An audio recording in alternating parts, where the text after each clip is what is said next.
Hello friends, welcome my another video. তো থাম্বনেলটা দেখে নিশ্চয়ই বুঝতে পেরেছো আজকে আমি কি টপিকের উপর ভিডিও বানাচ্ছি। তো আজকে আমি আমার ইনস্টাগ্রাম রিল সেটআপ দেখাবো। চলো ভিডিওটা শুরু করা যাক।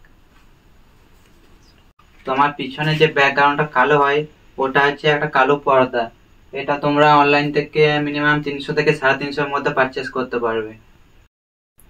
তো আমি ভিডিওতে দুটো রিং লাইট ইউজ করি। তো একটা থাকে আমার ডান দিকে, একটা থাকে বাঁ দিকে। আর ফোকাসটা পুরো আমার ফেসে থাকে যাতে ভিডিও কোয়ালিটি ভালো লাগে। তো আমি আমার ভিডিওর পিছনে যে ব্যাকগ্রাউন্ডের কালারটা দেখতে পাই, একদিকে রেড একদিকে ব্লু, তো ওটা কোনো ইফেক্ট না, আমি ওটা লাইট ইউজ করি। তো ওয়েট দেখাচ্ছি, দেখো এদিকে।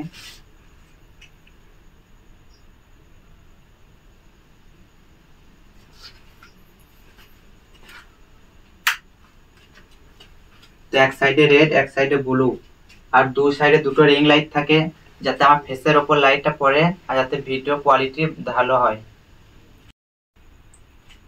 তো এটাই হচ্ছে আমার ইনস্টাগ্রাম রিল সেটআপটা কেমন লাগলো? যদি ভালো লাগে তো অবশ্যই লাইক, কমেন্ট এবং চ্যানেলটিকে সাবস্ক্রাইব করে দিও যাতে তোমাদের কাছে নোটিফিকেশনে আগে আমার ভিডিওটা পৌঁছায়।